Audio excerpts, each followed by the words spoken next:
వరకట్నం వేధింపులు తాళలేక ఒక వివాహిత చెరువులో దూకి ఆత్మహత్య చేసుకున్న సంఘటన మెదక్ జిల్లాలో చోటు చేసుకుంది. చెవుంట మండలం కన్యారం గ్రామంకు చెందిన సరిత అనే యువతి రాయపూల్ గ్రామానికి చెందిన కర్ణాకర్ అనే యువకుడితో 2 సంవత్సరాల క్రితం వివాహమైంది. వీరికి సంవత్సరంలోపు ఒక కుమారుడు ఉన్నారు. కాగా కొంతకాలంగా అత్తారింటి వారు వరకట్నం వేధింపులు చేయడంతో పలుమార్లు పంచాయతీ నిర్వహించారు. కాగా శుక్రవారం సాయంత్రం ఇంట్లో గొడవపడిన సరిత తన కుమారుని ఇంట్లో వదిలివేసి బయటకు వెళ్ళింది. సరిత అమ్మమ్మ గారి ఊరైన ప్రగతి ధర్మానం పెద్ద చెరువులో సరిత మృతదేహం లభించింది. వరకట్న వేధింపు తాళలేక తమ కూతురు ఆత్మహత్య చేసుకున్నట్లు బంధువులు ఆరోపిస్తున్నారు. కాగా కేసు నమోదు చేసుకున్న రామంపేట పోలీసులు దర్యాప్తు చేస్తున్నారు.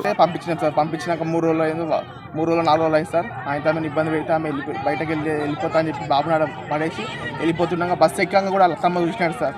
ఆయన మీసాలు ఎదురింట్లో ఆపోజిట్లో ఉంటారు సార్, మీసాలు పనిచేస్తారు సార్. ఆయన పట్టించుకోలేదు సార్.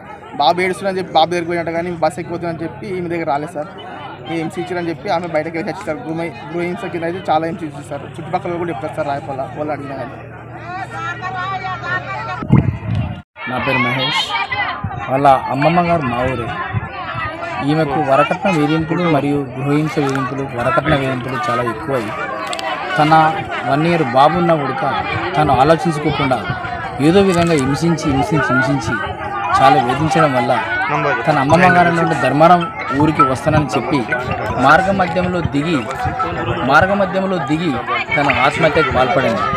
తన యొక్క సొంత భర్త వచ్చి కూడా చూసి వెళ్ళిపోయిందంటే ఇది ఎంత మూర్ఖత్వమో, ఇది ఒక సమాజానికి ఒక సిగ్గుచేటు. తన భర్త వచ్చి చూసి వెళ్ళి పరారైపోయాడు. ఇప్పుడు ప్రస్తుతానికి అతను రాయపూల్ పిఎస్లో ఉన్నాడు. తను భర్త వచ్చేంత వరకు ఈ యొక్క బాడీని మేము ఇక్కడ నుంచి కదిలించేది లేదని మా యొక్క ధర్మారం ప్రజలు మేము కోరుకునేది అదే విషయమని ఈ యొక్క ప్రెస్ వారికి నమస్కరించి ప్రార్థిస్తున్నాం.